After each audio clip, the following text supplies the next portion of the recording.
Last summer, I took my environmental sciences class camping in the woods. I thought it would be a great way to teach them outside of a classroom. I was 34 at the time, and I felt confident since I had done this before. The campsite was quiet. Tall pines surrounded us, and a gentle stream flowed nearby. We set up our tents and gathered around the campfire as daylight faded. As the fire crackled, we shared stories and roasted marshmallows. We were laughing when I heard a rustling sound in the bushes. It was probably just a raccoon, so I reassured the students. "Wildlife is part of the experience," I said. They chuckled, but some looked nervous. I shrugged it off and moved on. The next morning, I noticed some food was missing. At first, I didn't think much of it. Teenagers can be careless with snacks. Then, one student pointed out strange footprints near the edge of our campsite. They didn't look like animal tracks. I didn't know much about tracking, but I felt something was off. I brushed it aside, trying to keep the mood light. As days passed, things got weirder. At night, I heard low growls just outside the tents. I thought I saw shadows darting between the trees too, but I wasn't sure. Each time I went to check, there was nothing there. The students were getting uneasy. I saw a couple of them whispering and looking at me with wide eyes. I felt my stomach sink. I wanted to keep the adventure going, but my attempts fell flat. One evening, as the sun dipped below the horizon and the glow-in-the-dark insects lit up the clearing, I talked to them about conservation and respecting nature. Deep down, I felt a twist of fear. Maybe this wasn't just a camping trip anymore. As the night settled in, the low growls returned, sounding even closer. My heart raced. I told myself it was just the wind.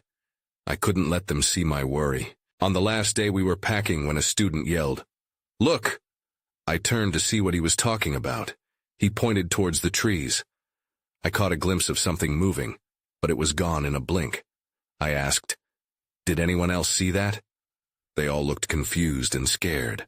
My skin crawled. What had I just seen? Maybe it was just our minds playing tricks on us. We left the woods that day, but the tension hung in the air. I thought of that creature. I wanted to believe it was just a figment of our imagination. But just as we packed away the last of our gear, I heard it again. A low growl echoing through the trees. I froze, my mind racing. Maybe I should have listened more. I glanced back at the students. They looked frightened. I had let them down. As we hurried back to the car, I couldn't shake the feeling that something was watching us. What had been in those woods? And had it really left us? I still don't know. But the memory haunts me. As we drove away, the woods slowly faded from view. The weight in my chest didn't follow. I thought the sounds were behind us, but I still felt uneasy. The students chatted nervously in the back, sharing their own theories about the strange occurrences. I wasn't sure if I should jump in. I wanted to calm them, but deep down I shared their fear. When we reached the school, I noticed the trees lining the parking lot seemed to reach for us. I parked my car and took a deep breath. I tried to shake off the worry. "Good job, everyone," I said, forcing a smile. "You all did great." They mostly nodded but looked almost dazed. As they grabbed their bags, one student lingered behind. It was Sarah, an enthusiastic girl who always had her hand up in class. "Mr. Ellis," she said, her voice trembling a little, "do you really think we were just imagining things? I mean, those footprints, they didn't look like any animal I've seen." I hesitated. "Maybe it was just our minds playing tricks," I replied, but I could feel the doubt in my own voice. Something twisted in my gut. Later that evening, while unpacking, I found one of the hiking boots my students had forgotten. I opened the trunk to retrieve it and caught sight of something strange, a shadow flitting past the tree line near the parking lot. A chill ran down my spine. I rubbed my eyes, thinking maybe I was seeing things. But when I looked again, the shadow was gone. I shook my head. "It's just the remnants of the trip," I told myself. I focused on the boot, but my mind kept drifting back to the woods. Had we really left whatever it was behind? That night I tried to forget about the experience and sleep. As I lay on my bed, I replayed the moments in my mind. The growls, the shadows, the footprints. I closed my eyes, but every rustle outside felt like a reminder of the forest. Anxiety pooled in my stomach. Then my phone buzzed. It was a text from Sarah. "Mr. Ellis, I just saw a post on social media. Someone found a strange animal in the woods where we camped. It was different. They think it could be dangerous. Can we talk tomorrow?" A shiver ran through me. I sat up, heart racing. "Different," I typed back, pressing send too quickly. My hands were shaking. I realized it wasn't just my imagination. The woods hadn't been done with us yet. Sleep didn't come easy that night. Just when I thought I could close my eyes, I remembered that growl echoing through the trees. More questions bubbled up. What exactly had been watching us? Was it still out there? I needed answers, and it seemed like Sarah was my only chance of finding them. But in the back of my mind, another thought gnawed at me. What if I wasn't ready for the truth? The next morning brought little relief. I woke up feeling like I hadn't slept at all. My mind was still racing with thoughts of the previous day. I grabbed my phone, hoping to see something that would ease my worries. But my heart sank when I opened Sarah's messages again. I could sense the unease in her words. After a strong cup of coffee, I headed to school, dreading the conversations awaiting me. When I arrived, students whispered in corners, their eyes darting toward me as I walked past. I felt like I was the center of a storm, caught between their fear and the mystery we had all encountered. As the morning dragged on, my thoughts were consumed with the possibility of what Sarah had seen online. I kept glancing at the clock, waiting for the day to end so I could speak to her. Finally, as the final bell rang, I rushed to meet her at the school's loading dock. "Mr. Ellis!" she called out, waving me over with urgency. "Did you see the post? It's even worse than I thought." "What do you mean?" I asked, trying to keep the fear from creeping into my voice. Sarah pulled out her phone and opened an app. "There's a photo. Look at this." She turned the screen toward me. The image was blurry but unmistakable. It showed a strange creature with long limbs and an elongated face. Its eyes glowed in the flash, and it looked as if it were half hidden behind a tree. My stomach twisted. "Where was this taken?" "In the woods where we camped," she replied, her usual enthusiasm replaced by dread. "And there are more sightings. People are reporting growls, just like we heard." I swallowed hard. What had we stumbled into? A part of me wanted to dismiss it all as a hoax, but deep down, I couldn't shake the feeling that we had been followed. "We have to tell someone," I said, feeling the urgency swell inside me. The tension between Sarah and me was palpable. I watched her as she bit her lip, weighing the risks. "That's the problem," she said quietly. "No one believes it. They think we're just kids making stuff up." "What if it's true?" I asked, the weight of the situation pressing down on me.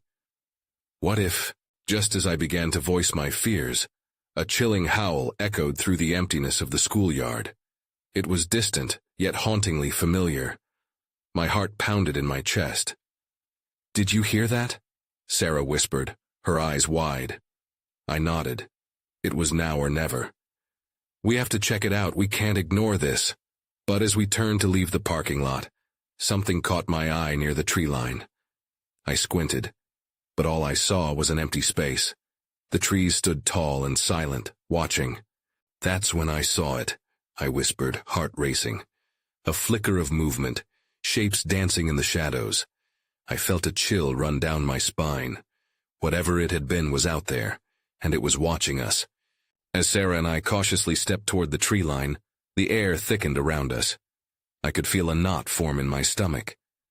We both glanced at each other, our expressions mirroring the tension that hung between us. "Are you sure we should be doing this?" she asked, her voice barely above a whisper. "We can't just let it go." "Not after everything," I replied, trying to sound braver than I felt. The sound of the howl lingered in my ears, and I couldn't shake the notion that it was a warning rather than an invitation. Moving closer to the edge of the woods, I squinted into the dim light. The shadows seemed deeper, the trees looming larger. It felt like they were alive, shifting just enough to give me the sense that we weren't alone. I shoved my hands into my pockets to keep them from trembling. "Look," Sarah whispered urgently, pointing. In the distance, just out of sight, Something moved among the trees. My heart skipped a beat. The creature. Do you think it could be the same thing from the photo? I asked, my voice shaky. Maybe, she replied, her eyes wide with fear. But if it is, we need to go back. We should tell someone. But before I could respond, an abrupt crack echoed through the air. The sound of snapping branches drew our attention. The creature. I held my breath, straining to hear more. Do you see that? Sarah asked, her finger trembling as she pointed toward a cluster of bushes. I swear it's there. I squinted harder, and there it was again, a blur of movement. It was almost too fast to register, a fleeting glimpse of something tall and slender darting between the trees. An instinctual rush of adrenaline urged me to run, but my feet felt glued to the ground. Suddenly, a sharp snap reverberated closer, followed by a low growl. It rumbled through the air like thunder, sending shivers down my spine. We have to go now, I yelled, grasping Sarah's arm. We turned and sprinted back toward the school parking lot. The weight of whatever we had just witnessed chased us, as if the woods were trying to drag us back. My heart pounded violently, each beat reminding me of how vulnerable we were. I didn't stop until we reached the safety of the parking lot, breathless and trembling. What was that? Sarah gasped, her eyes darting back toward the trees. I don't know, I admitted, feeling the panic rising inside me again. But we're not imagining this. People need to know. We had to find someone who would listen. But as we started to step back toward the school entrance, a shadow flitted past the edge of the woods. Did you see that? I froze, my chest tightening. Yes, Sarah hissed, and I don't want to be out here anymore. Then we need to figure this out fast, I said, before it finds us again. Catch me wherever you can, I thought. The creature was now part of us, and there was no escaping its gaze. As soon as we reached the parking lot, a chill settled over me, crawling down my spine. I could still feel the echoes of the growls vibrating in my ears. We have to get inside, I said, glancing nervously toward the trees. Each moment felt heavy with anticipation. The shadows loomed larger, as if they were breathing in our fear. Sarah nodded but hesitated. What if it's still watching us? Her voice was thick with anxiety. I didn't blame her. I felt the same anxiety pulsating through me. Let's just get a teacher, I insisted, the need for a plan pushing me forward. I led the way, but the path to the school entrance felt longer than usual. Every rustling leaf made me jump. Once inside, the fluorescent lights buzzed overhead, their brightness almost too much after the dimness of the woods. We found Mr. Thompson in the teacher's lounge, his back turned to us as he flipped through papers. Mr. Thompson, I shouted, desperation creeping into my voice. He turned slowly, eyebrows raised in confusion. What is it? He asked, concern threading through his tone. There's something in the woods, I blurted out. It might be dangerous. We need to— Calm down, he interrupted, a skeptical look on his face.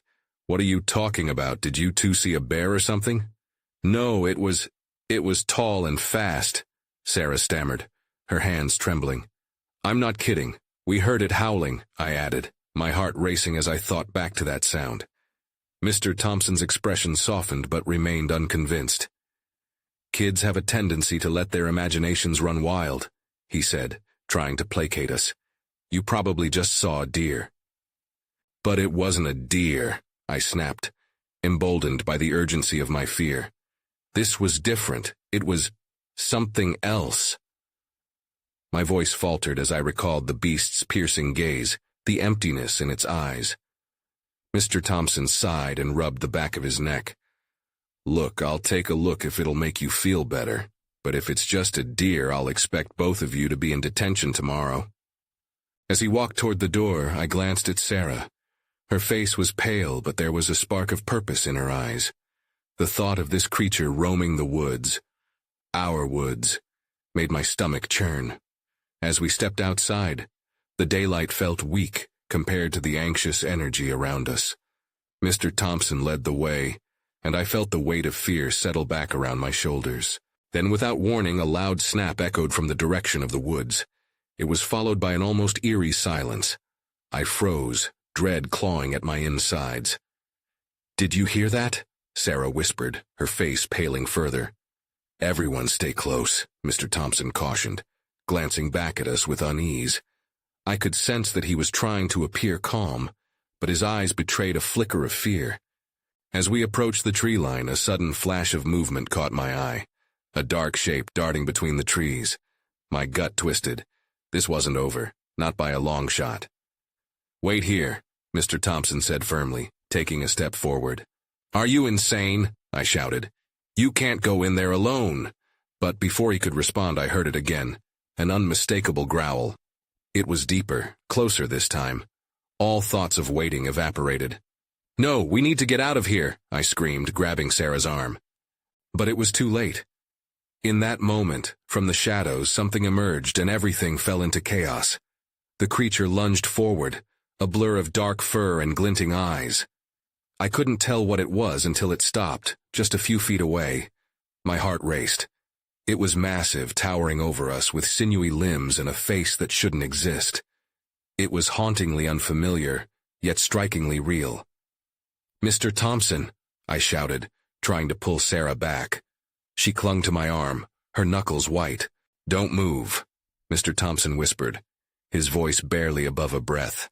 He stood slightly in front of us, his hands raised, but even he looked unsure. The creature tilted its head, studying us like we were a puzzle it needed to solve. Its breath came out in heavy, visible puffs against the chill of the evening air. I could see the sharpness of its teeth, each one too many, and I suddenly understood why they called wild animals unpredictable. Back away slowly, Mr. Thompson instructed, though it was hard to imagine how I could move when every nerve in my body screamed to run.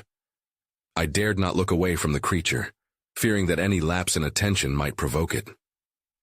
Seconds stretched into hours as we took tiny steps back, the creature's eyes never leaving us. I could hear my breaths coming in sharp gasps, punctuating the heavy silence. Suddenly, a small twig snapped under Sarah's foot, and the creature flinched, eyes narrowing. Run, I screamed, feeling the surge of panic push me into action. I yanked Sarah with me, sprinting toward the safety of the school.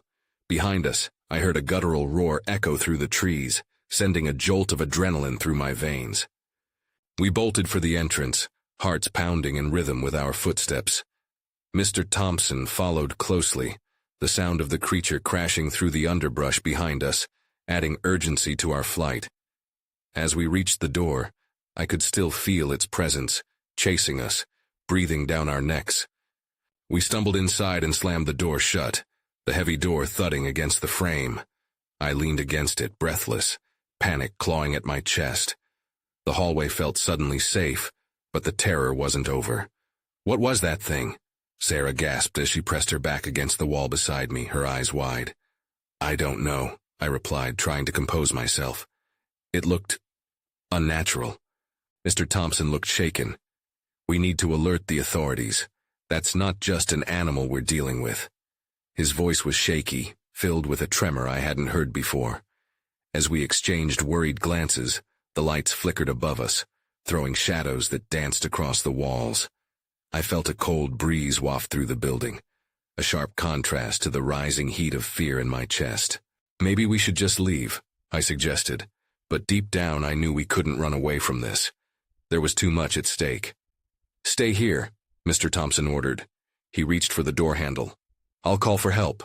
Wait, I shouted, grabbing his arm. A sinking feeling settled in my gut. What if it's waiting outside? He hesitated. We can't stay trapped in here. We have to know where it is. That's when we heard it again, an eerie growl resonating outside, deep and menacing. My heart stopped. It wasn't gone after all. It was hunting us. Someone needs to go check the perimeter, he said, steeling himself. I'll be right back. No, Sarah protested, but her voice was cut short by the sound of shattering glass. The creature had found its way in. Without thinking, we ran. We raced down the darkened halls, our footsteps echoing in the emptiness. The school felt foreign and eerie, suddenly transformed from a place of learning to a labyrinth of fear. I could hardly think, panic clouding my mind as adrenaline coursed through my veins. Where do we go? Sarah panted beside me, her wide eyes darting around. Anywhere but here, I shouted back, leading her toward the nearest classroom. I yanked open the door and we tumbled inside, hearts racing, breathless and terrified. Slamming the door behind us, I held my ear to it, straining to hear. All I could hear was the pounding of my heart and heavy silence pressing down on us. Just then, a low growl vibrated through the wood and I jumped, barely suppressing a scream. "Did it follow us?" Sarah asked, her voice trembling. "I don't know," I whispered. "But we can't stay here." I scanned the dark classroom. Desks were scattered about, their surfaces collecting dust. A flickering overhead light cast strange shadows, making the room feel alive in a way that unsettled me. I could barely make out the windows, but I knew we couldn't risk staying in one place for too long. Mr. Thompson wasn't here. A chill ran through me. What if something happened to him? I began to panic again. "Maybe we should try to find him," Sarah suggested, peering through the window. "Yeah, but—" I hesitated. Suddenly, the classroom door rattled violently. The growl returned, now clearer, more menacing. It felt like it was just on the other side, waiting. Then, closer than ever, the office door creaked open and I whirled around, clutching my chest as I peered into the darkness. "Mr. Thompson?" I called softly, my voice quaking. A figure stepped into the doorway and I gasped at the sight of him. He was disheveled and wide-eyed, breathing heavy like he had been running. "There you are," he exclaimed, relief washing over his face. "I thought you were—" Before he could finish, the growl deafened us, this time vibrating through the air, a deep primal sound that sent chills down my spine. Mr. Thompson froze, eyes wide as he turned to the door. The creature was here, and it wasn't going to let us leave easily. "Get back!" he shouted as he rushed to the door, but it burst open before he could reach it. The creature stood there, silhouetted against the dim light, its eyes gleaming with hunger. "Oh no," I whispered. It lunged inside, long claws slicing through the air. I barely had time to react. I pulled Sarah back, pushing her behind the desk while I searched for something to defend ourselves. "Stay down!" I yelled, my palms slick with sweat. I spotted a heavy metal chair and grabbed it just as the creature lunged for us again. This time it was closer. I hefted the chair, feeling the weight of it, and braced myself for what was coming. Then everything went dark. The lights flickered off, plunging the room into total blackness. "Sarah!" I shouted, fear gripping me. There was no answer. I felt the floor shift beneath me as I stumbled, trying to keep my head. I couldn't see anything. A low thud echoed, followed by a chilling growl. The creature was closer than ever, and I was left standing alone in utter darkness, uncertainty swirling around me. And then, I heard it, the sound of someone else breathing. I wasn't alone anymore. I strained to hear, my heart pounding in my ears as the breath continued, shallow and quick. It wasn't Sarah. Panic surged through me, spiking my adrenaline. "Who's there?" I whispered, but my voice trembled, a weak sound in the oppressive silence. Suddenly, the breathing stopped, replaced by the dull scrape of claws against the floor. The creature was still around, hovering just outside my reach, and now I couldn't even tell where my friends were. "Sarah? Mr. Thompson?" I called out, my voice weak and shaky. "Here." Sarah's voice finally came, muffled and trembling. Relief shot through me.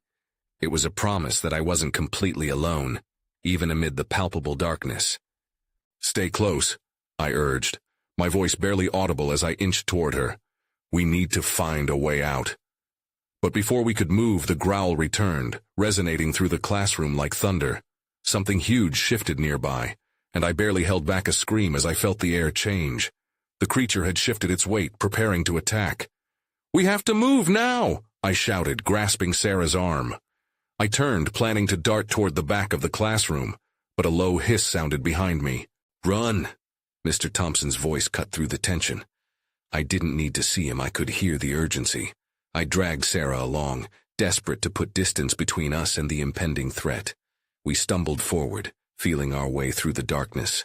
My hands touched the cool metal of the desks, and I navigated around them like a blind person, relying on my instincts.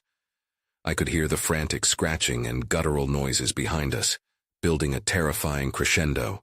"Where's the door?" I whispered, panic bubbling inside me. I felt trapped, the weight of darkness closing in. "Over here!" Mr. Thompson's voice cut through the chaos. He had found the door. Without hesitating, I turned toward the sound, my pulse racing. We barreled toward him, but just as we reached the door, the creature lunged again. I barely caught a glimpse of its grotesque form before we collided with the exit. Our weight pushed the door open, and we tumbled out into the hallway. But instead of safety, a flickering fluorescent light revealed an empty corridor. It felt like another arena for the creature, open and exposed. "What do we do?" Sarah gasped, her eyes darting around. "Where do we go?" I echoed, my mind racing. The growling behind us had stopped, but dread loomed heavy in the air. I could sense it lingering in the shadows. "Let's get to the main exit," Mr. Thompson suggested, his voice strained. "If we can get outside, we might find help." We started moving fast, but my heart ached with dread. What if the creature followed us out? Each turn felt risky, as if we might end up trapped again. Then I remembered the emergency exit in the back of the school. "We can try the fire stairs," I exclaimed. "Good idea," Mr. Thompson nodded, his anxiety evident. We turned sharply, racing toward the stairwell. But as we reached the door, I froze. The sickening realization washed over me. What if we weren't the only ones in the building? The scratching, the growling, they could be coming from every direction. Just then, from above, I heard a screech, high-pitched and chilling, echoing down the stairs. And that's when I knew we weren't alone. The screech rattled through the stairwell like a siren. My stomach knotted, and I glanced at Sarah and Mr. Thompson. Their faces were pale, eyes wide. "We need to go," I breathed, even as fear clawed at my throat. We pushed through the door, and I darted down the steps, each one echoing ominously. I could practically feel the pitiless gaze of whatever was up there, watching us, stalking us. The staircase spiraled downward, and I focused on getting to the bottom. "Faster," Mr. Thompson urged, almost shouting. My legs felt like lead, but fear swallowed my fatigue. I didn't want to find out what lurked behind us. As we reached the next landing, something thudded on the stairs above us. The weight of it made the stairs tremble. I glanced back, convinced we were about to see it, but the shadows shifted instead, deep and swirling like smoke. "Keep moving," Mr. Thompson insisted. I nodded, but my heart thrashed in my chest. We rounded the corner to the next level, and my breath caught. There was another door, a familiar exit sign glowing dimly above it. Hope sparked anew, and I pushed forward. "That's it, we can get out." But just as I reached for the handle, a deep growl resonated from above us, low and threatening. It echoed through the hallway, vibrating in my bones. We all froze, faces ashen. "Something's coming," Sarah whispered, her voice trembling. I could see the panic reflected in her eyes, and it rattled me more than I cared to admit. Before I could respond, the monstrous shape appeared at the top of the stairs. It was massive, with limbs that seemed to stretch impossibly far in the dim light. Black eyes glimmered with a predatory glint, and I felt the urge to run like a primal instinct. Then everything started to shift. The creature launched forward, bounding down the stairs on all fours with a terrifying speed that made my heart drop. "Get to the door!" I screamed, my instincts taking over. We bolted toward the exit, throwing ourselves against it. The handle turned, but the door wouldn't budge. My pulse raced as I pounded the wood with my fists. "Open! Open!" Panic surged within me. Behind us, the sounds of claws clicking against the ground grew louder, and I felt its presence closing in. The scent, a mix of wet earth and something rancid, filled the air. "Help!" Mr. Thompson shouted, pushing against me as we all struggled with the door. My mind raced. We couldn't die here, not like this. I needed to think. "Window!" I yelled suddenly, looking around frantically. To the right, a narrow window barely larger than my outstretched hands caught my eye. "We can escape through there." "Are you crazy?" Sarah shot back, but the creature's growl drew closer. The sense of urgency was overwhelming. "We don't have a choice," I insisted, already moving. I shoved my way past Mr. Thompson and climbed onto a nearby desk, reaching for the window. With shaky fingers, I pulled it open. Just as I crawled halfway through, a monstrous roar erupted behind me. and I felt hot breath on my neck. That's when I realized the creature had followed us through the door. I didn't look back. I lunged fully outside, tumbling into the cool night air. But the fall was just the beginning. I landed hard, feeling the jolt in my body as I scrambled to my feet, the world spinning around me. "Come on!" I shouted, glancing at Sarah and Mr. Thompson clambering out behind me. Something was wrong, though. The distant thrum of the creature's movements stopped, and suddenly all I could hear were the frantic sounds of my breathing and the chilling night sounds. We weren't out of danger yet, but I had a sinking feeling that this was only the start of something far worse. As we stumbled out from the narrow window, the chill of the night air enveloped us, but the relief of being outside was short-lived. The forest loomed ahead, dark and foreboding, a stark reminder of the chaos we had just escaped. I couldn't shake the feeling that whatever had been pursuing us was still out there, lurking just beyond the veil of shadows. "Where do we go?" Sarah gasped, glancing back toward the school, her pale face illuminated by the moonlight. "Anywhere but here," I responded, glancing behind us, half expecting to see the creature emerge from the darkness. The last echoes of its growls lingered in my ears. "Mr. Thompson, what's the plan?" Sarah asked, anxiety twisting in her voice. Mr. Thompson appeared momentarily dazed, shaking his head as if trying to clear a fog.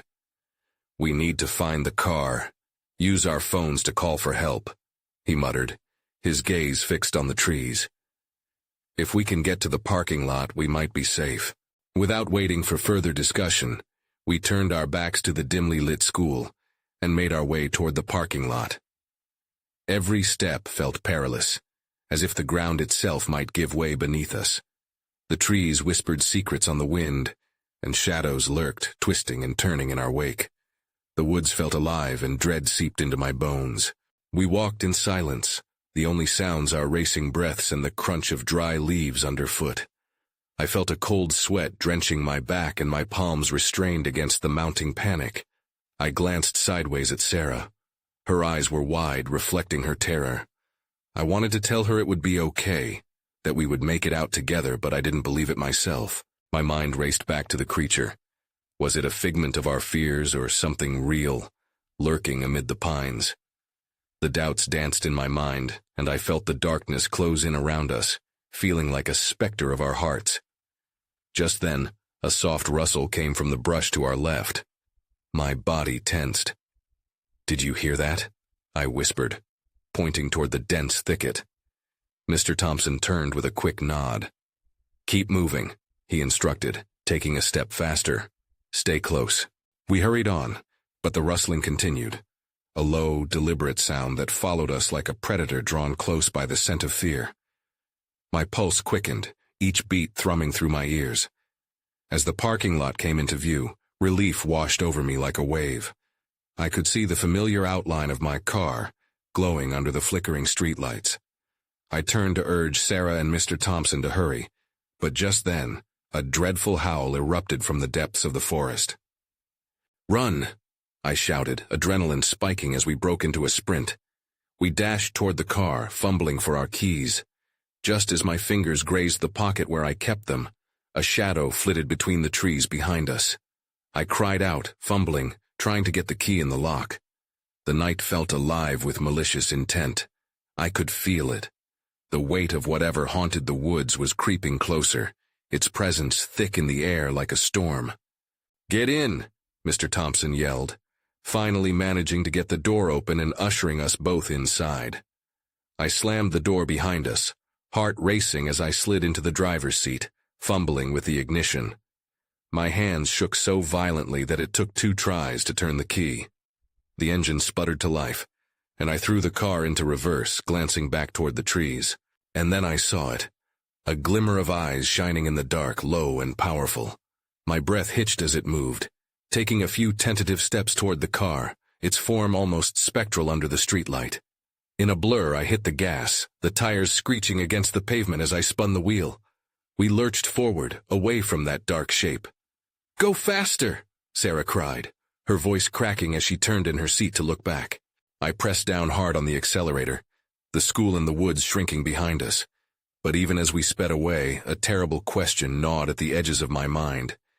Had we truly escaped?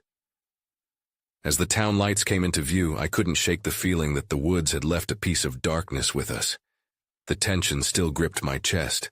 It felt as though the creature was still out there, watching, waiting for the moment we would let our guard down. What had we stumbled into? I glanced at Sarah, who was silent beside me, and then at Mr. Thompson, whose expression was a mix of disbelief and concern. We exchanged worried glances, and in that instant, an unspoken acknowledgement passed between us. We had survived, but the nightmares would follow. The questions about what lay beyond those trees, the darker truths hidden within the shadows, remained unanswered. I moved through the streets in a daze, the memory of the forest forever etched in my mind. I still think about it sometimes, wondering if the creature still prowled the woods, or worse yet, if it had already found other unsuspecting campers. The darkness had changed me. I knew it had touched my soul, and a part of me would carry that unease forever.